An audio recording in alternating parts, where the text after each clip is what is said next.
Saudações, sou o professor Juliano e vamos dar sequência nas gravações das videoaulas inerentes a instalações elétricas, material esse para dar suporte e orientações ao tutores na administração dessa disciplina.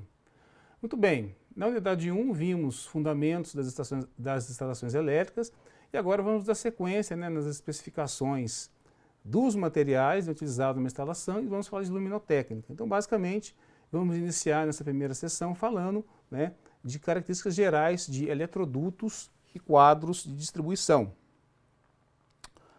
Muito bem.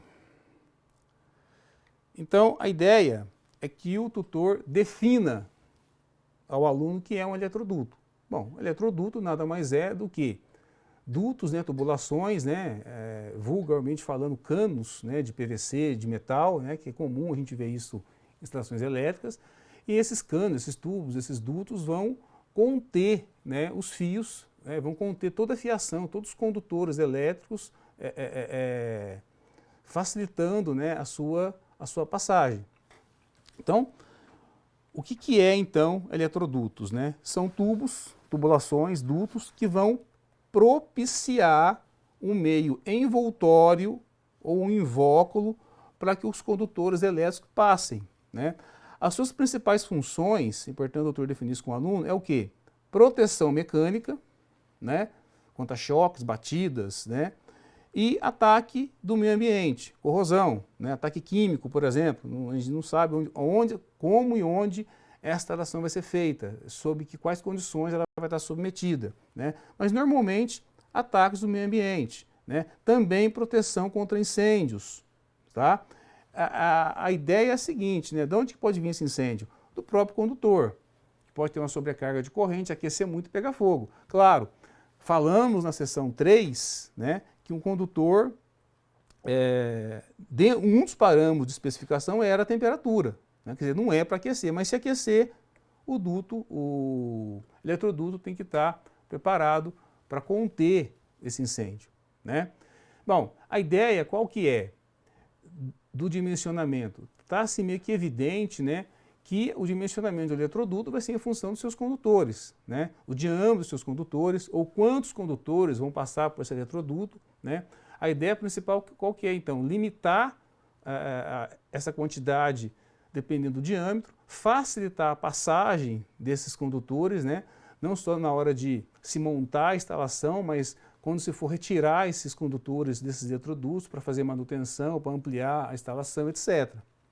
Então a ideia do dimensionamento de eletrodutos está em função dos condutores. Então, mostrar tabelas como essa daqui, estabelecer parâmetros, por exemplo, taxa de ocupação máxima é um parâmetro do eletroduto. Vai relacionar o quê? A quantidade de eletrodutos que vai passar por ele. Então, por exemplo, 31% vai permitir apenas dois condutores.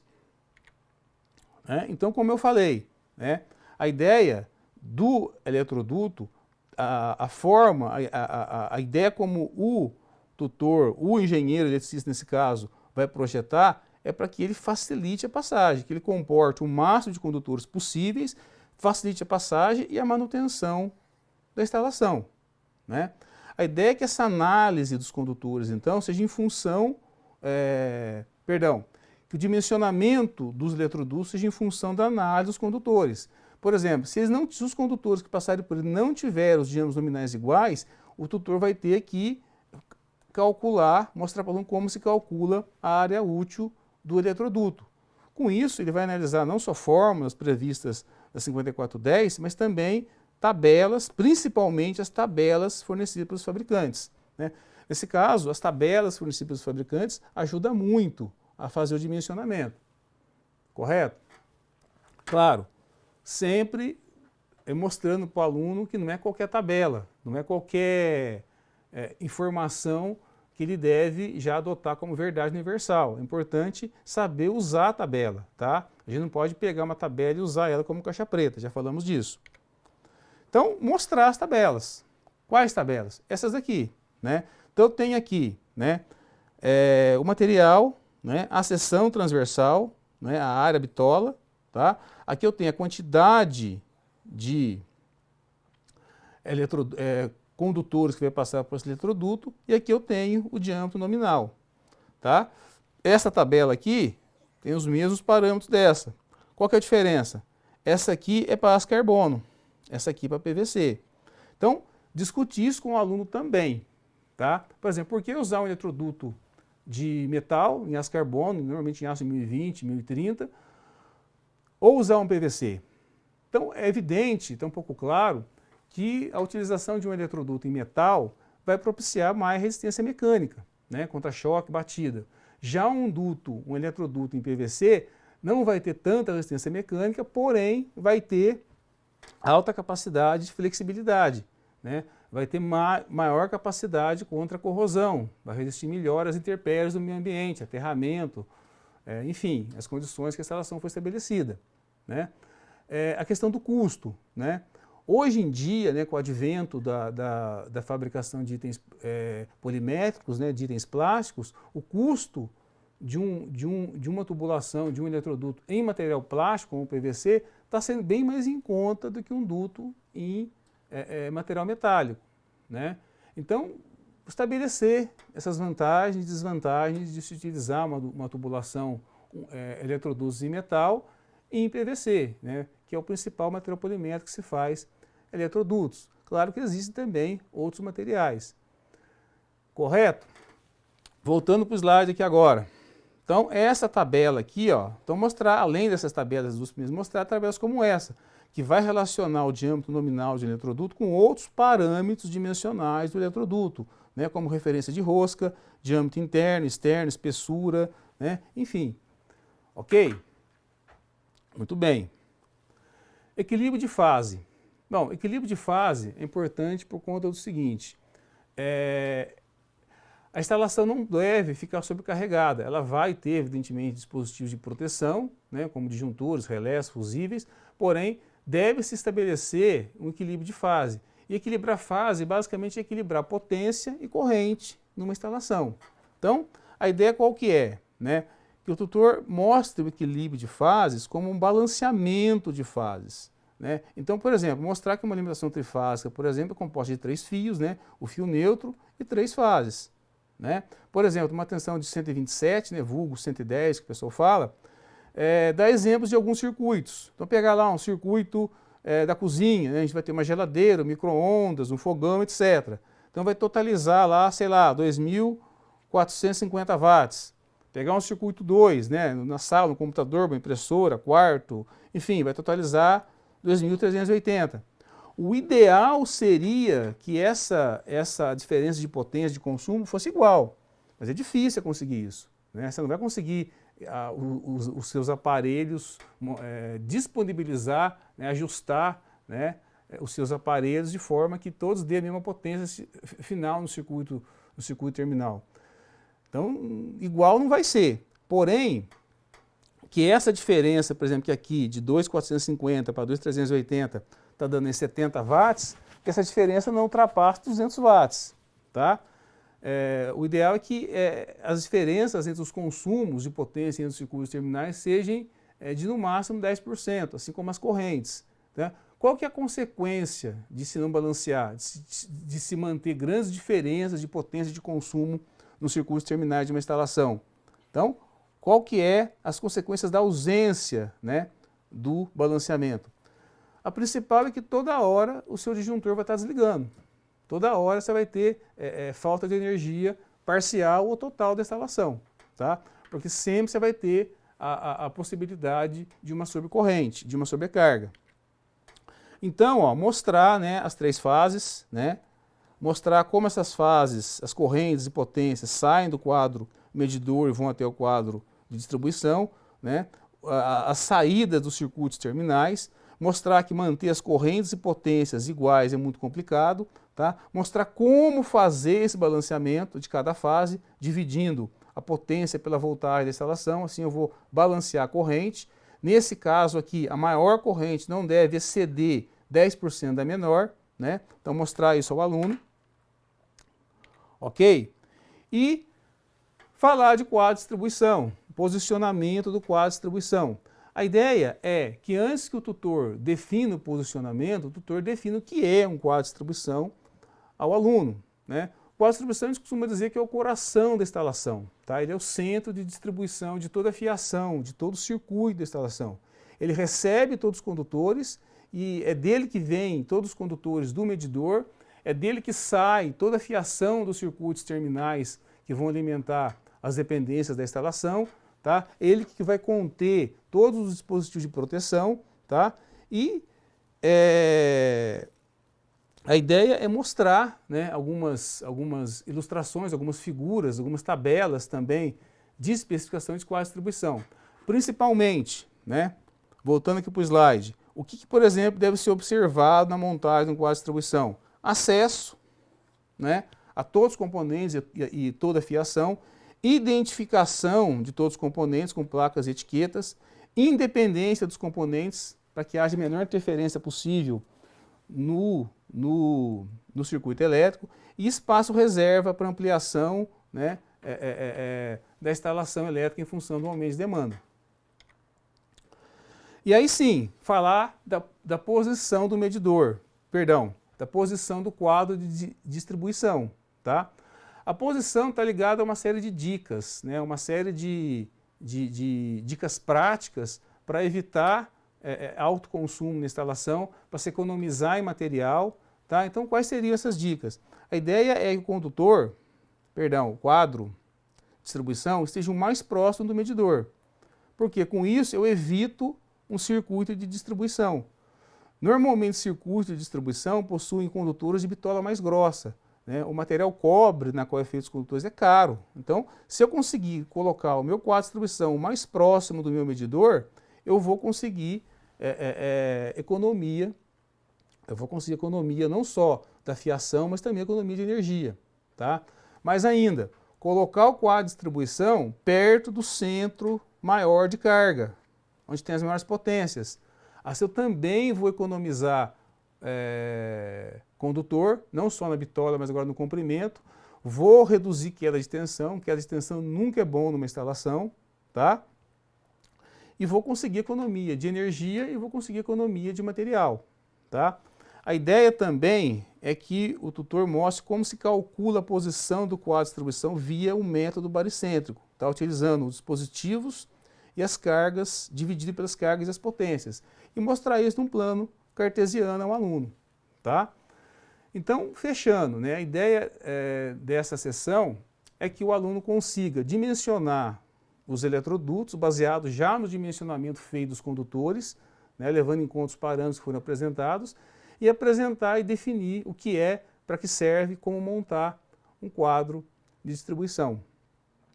Ok? Encerramos aqui essa sessão. Agradeço. Até a próxima.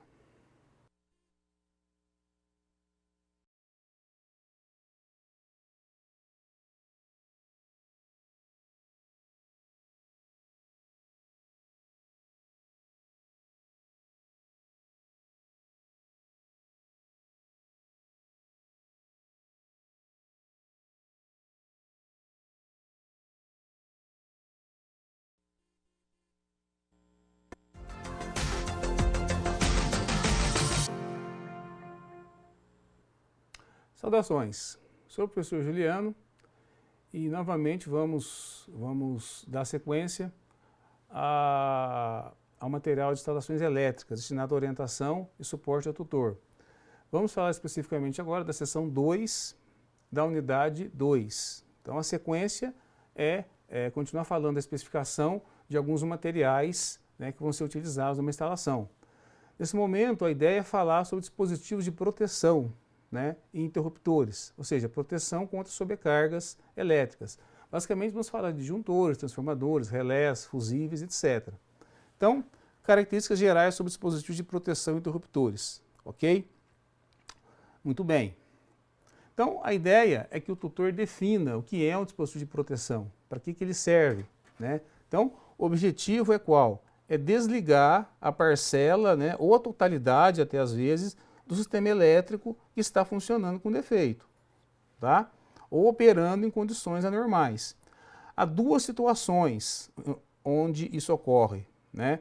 Eu tenho sobrecargas de longa duração, a gente vai ver que eu tenho que fazer uma análise da curva tempo corrente, e os curtos-circuitos, tá? Então, definir, explicar para o aluno o que são disjuntores. Então, quais são, primeiro, o que o tutor deve fazer? Definir quais são os dispositivos de proteção, né? Disjuntores, relés, elos fusíveis, transformadores de corrente potencial, e falar características técnicas desses materiais, né? Parâmetros de corrente, parâmetros de tensão, parâmetros de potência relacionados a esses dispositivos, né? Como eu vou buscar esses dispositivos em tabelas de fabricante via esses parâmetros de corrente, potência e tensão, né? Como especificar esses aparelhos de proteção. Normalmente são parâmetros de corrente, né? Que a gente vai ver daqui a pouco em slides seguintes. Então, apresentar os dispositivos de proteção ao aluno, seus tipos, né, suas condições, seus parâmetros de obtenção, principalmente desse material via catálogo de fabricante. Muito bem. Interruptores, né? Interruptores são dispositivos de manobra, tá? São dispositivos de manobra, ou seja, basicamente eles servem para comandar lâmpadas, né? Mas eles podem também comandar outros dispositivos elétricos, como o ventilador de teto, por exemplo. É comum a gente ver isso em residência ainda. A ideia não é só de interferir na circulação da energia, mas sim também de distribuir a energia pela instalação elétrica, tá? O tutor deve dar algumas dicas práticas ao aluno, né? Por exemplo, disponibilizar sempre mais interruptores e tomadas do que o que foi calculado em projeto, para que se ganhar flexibilidade na hora do uso da própria instalação, né? Sempre colocar, não usar tomadas de uso comum, né, para equipamentos de grande potência, né? E também nunca colocar muitos equipamentos, né, na mesma tomada ou utilizar o mesmo interruptor para estar ligando, ou desligando, ou acionando esse equipamento. Muito bem.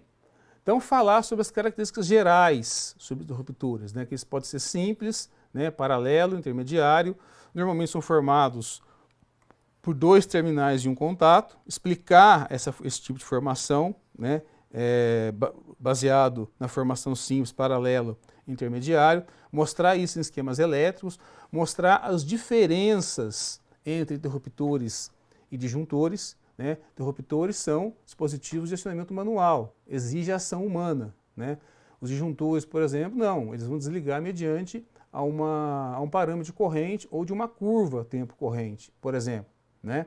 Assim como os contatores também podem receber sinal elétrico de uma bobina, etc. Então, fazer essa diferenciação entre os dispositivos de proteção. Muito bem.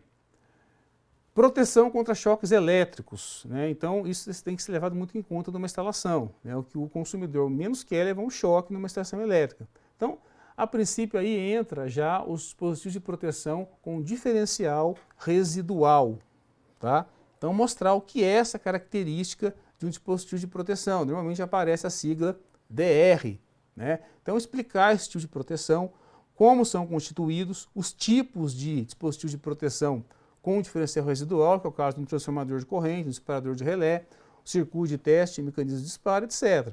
Tá? E associar também esse conceito de proteção contra choques elétricos, tipo de isolação. Como vai ser feita a isolação de uma instalação? Tá? Então eu posso ter ela suplementar, posso ter ela reforçada, posso ter ela com equipotencialização de proteção. Mostrar tabelas, onde eu vou relacionar o tipo da minha instalação, os tipos de condutores, os tipos de eletrodutos, como eu vou montar o quadro de distribuição, tudo isso em função desses três tipos de isolação, suplementar, reforçada ou com equipotenização de proteção. Tá? Enfatizar e usar a norma, né, 5410 para mostrar os aspectos de segurança normativos ligados ao tipo de isolação e aos tipos de dispositivos que vão ser usados, né? Então, mostrar as tabelas, uma tabela como essa aqui, que eu tenho as classes, né, da minha instalação, do meu tipo de isolação, e eu vou requerer aqui uma instalação básica ou supletiva, por exemplo. Muito bem. A ideia agora aqui é mostrar, né, quais seriam, né, como a gente falou no início, esses parâmetros que vão, por exemplo, desligar um disjuntor, né?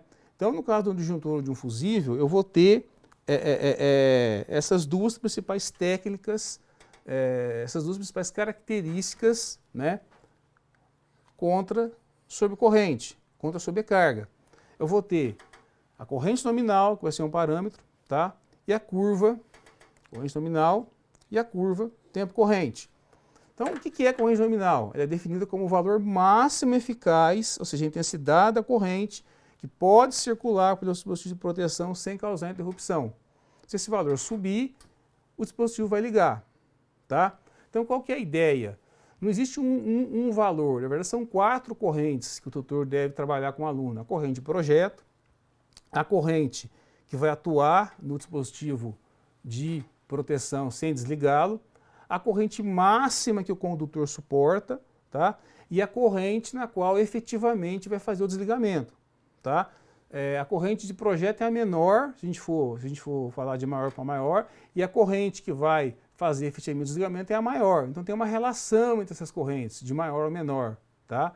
É importante o tutor estabelecer como se calcula essas 4 correntes, estabelecer as relações entre essas 4 correntes, tá? Então a gente fala corrente nominal, mas não é uma corrente, são 4. Corrente de projeto, corrente máxima do condutor, corrente do equipamento de proteção que vai percorrê-lo sem desligá-lo e a corrente que efetivamente vai desligar o disjuntor, tá?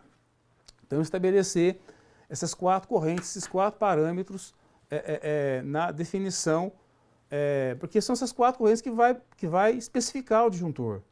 É buscar essas 4, os valores tabelados, as especificações de fabricante, você vai buscar essas especificações de uma tabela de um fabricante de disjuntor, por exemplo, utilizando uma ou mais valores dessas correntes, tá? Muito bem. Voltando ao slide. Então, corrente nominal é um parâmetro, falamos disso. Agora, curva, tempo, corrente, né? Ou seja, o que pode acontecer? A corrente pode não atingir nenhum desses 4 valores, né? Perdão, não pode atingir esse 4º valor, que é o valor que vai desligar o disjuntor, tá? Mas ela é uma corrente anormal, ela não é uma corrente que deveria estar circulando pela instalação. Então, se esse valor, de repente, extrapolar, mas não for suficiente para desligar, via o primeiro parâmetro, que é a corrente nominal, o que vai ser estabelecido? Um tempo de circulação desse tipo de corrente. Então, baseado no tempo e nesse valor, o disjuntor também vai desligar. Então, o que seria, né, a curva tempo-corrente? A curva que fornece o tempo gasto para o dispositivo operar. Tá? O tempo versus valor. Lembrando que quanto maior o valor, né, menor será o tempo despendido. Quanto maior for essa corrente, mais curto vai ser esse tempo. Então, mostrar, né, ao aluno as curvas de tempo corrente. Tá? Cada disjuntor, cada equipamento, para cada instalação, vai ter aí um gráfico diferente. Tá? Então a ideia da primeira sessão é isso, é mostrar basicamente as características de dispositivos de proteção. Tá? Muito obrigado, ficamos por aqui, até a próxima.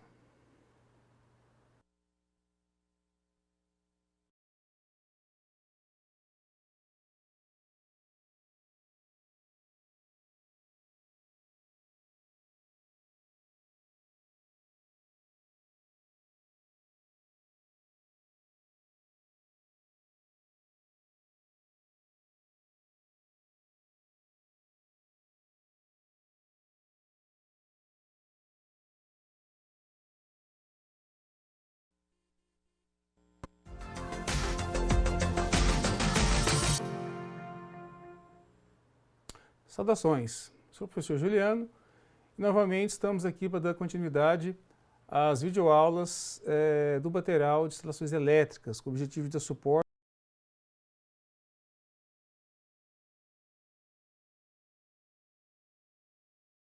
e orientação ao tutor e administração desta disciplina. A ideia agora é darmos sequência na unidade 2, né, na terceira sessão, que vamos falar basicamente de luminotécnica, né, de um projeto luminotécnico, ou seja, a ideia continua sendo a mesma da unidade, que é especificar e dimensionar materiais elétricos, né? Então, nesse caso, o principal material elétrico que estaremos interessados em dimensionar seria lâmpadas, né, e o seu posicionamento da instalação. Muito bem, então a ideia é projeto luminotécnico. É interessante nesse momento que o tutor se houver disponibilidade de um laboratório, o tutor deve então tentar abordar esse assunto sob um aspecto um pouco mais prático. Então, a ideia é que o tutor caracterize, né, a lâmpada, defina a lâmpada como o principal agente de um projeto luminotécnico, né? Então, de posse, né, de alguns exemplares, se houver, o que o tutor deve fazer é estabelecer comparações entre lâmpadas, né, que foram usadas no passado, como as incandescentes, lâmpadas que são usadas hoje, como as fluorescentes, e alguns exemplos de lâmpadas que podem aí vir a ser o futuro da iluminação, como lâmpadas inteligentes, biológicas, etc. Tá? Se houver, se conseguir a disponibilidade desses 3 tipos para comparações no laboratório, seria muito interessante, né? Como fazer essas comparações, né? Via grandezas luminotécnicas, né?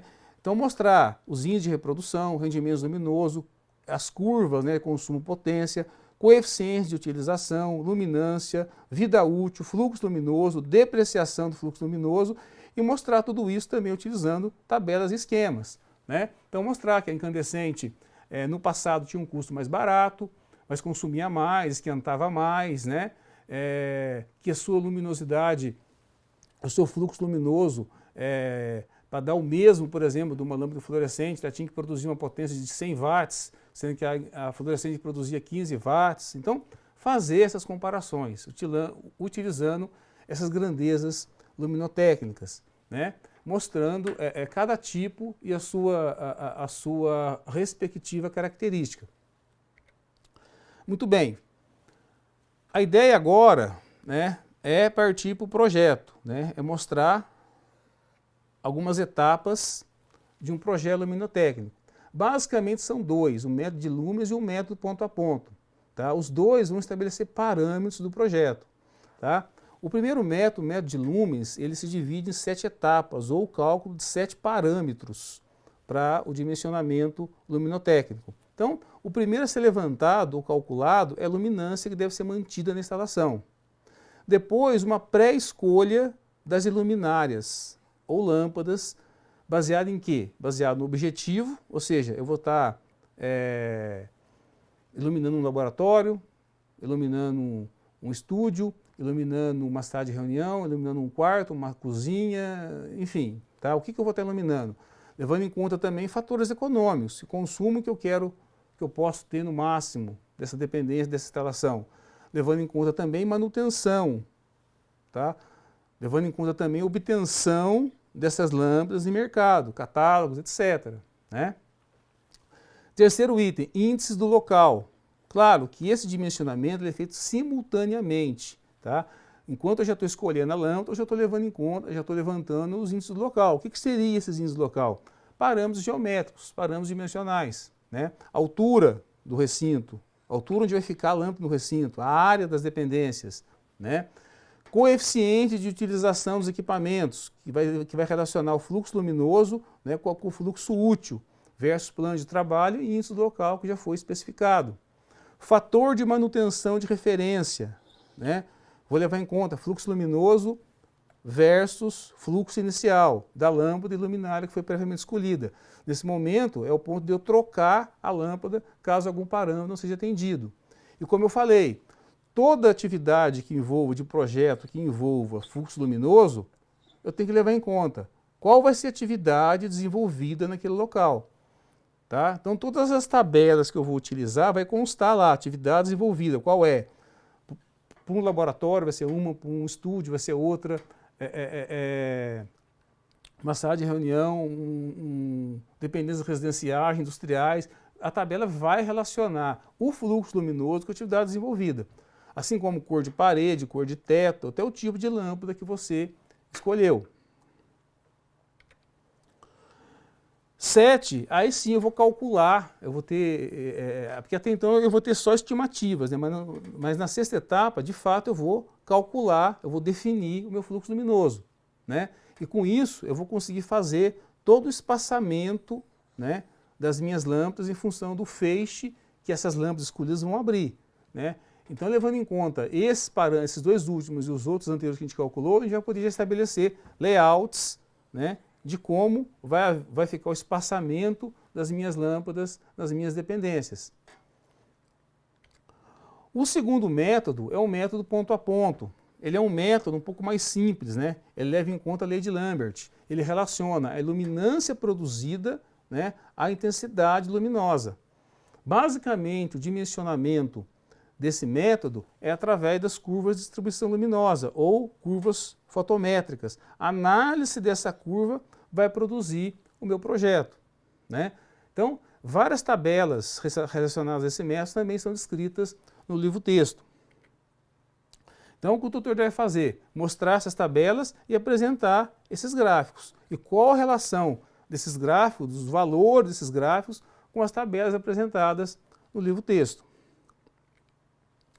Então, para concluir, né, o que o tutor deve estabelecer? Ele deve tentar aplicar dois métodos, tanto o método de lumens quanto o método ponto a ponto, né? Fazer um cruzamento entre os parâmetros. Tá? Se ele puder fazer um projetinho numa sala, no laboratório, para mostrar as diferenças, né, de iluminação, as cores, etc., seria muito interessante, né? Se ele conseguir dar um exemplo, né, não em laboratório, mas um exemplo de um exercício já de um projeto luminotécnico, seja na indústria, no prédio ou numa instalação específica. A ideia é que ele siga os mesmos parâmetros utilizados nas sessões anteriores, né? A dinâmica de projeto. Então ele tem os dados da instalação, né? Tipo de instalação, tipo de isolação, dados do ambiente, atividade desenvolvida, né? Cálculo, ou seja, alguns parâmetros vão ser calculados, como, por exemplo, luminância, fluxo luminoso, etc. Então ele vai associar esses valores calculados com atividades desenvolvidas, por exemplo, que é o tipo de instalação, e vai buscar essa informação em tabelas, seja de especificação das lâmpadas, seja de especificação geométrica relacionada ao local, etc. O importante é que haja o tutor consiga transmitir ao aluno essa dinâmica de dimensionamento. Então, escolhi os parâmetros, calculei os parâmetros e buscar a tabela. Vou utilizar essa expressão na tabela, mas ela não se ajusta perfeitamente no meu projeto. Então eu volto, corrijo algum valor calculado ou escolho um outro parâmetro para atender a minha instalação e refaço toda a dinâmica para buscar os valores e especificações na tabela. Então, esse vai e volta, né, é importante o tutor desenvolver com o aluno através de exemplos, tá? Então, o objetivo a ideia principal dessa unidade era isso, era basicamente continuar falando, né, de especificações de materiais, nesse caso lâmpadas, né, e mostrar como elas são especificadas, como elas são alocadas e dimensionadas nas dependências de uma instalação elétrica. Muito obrigado, até a próxima.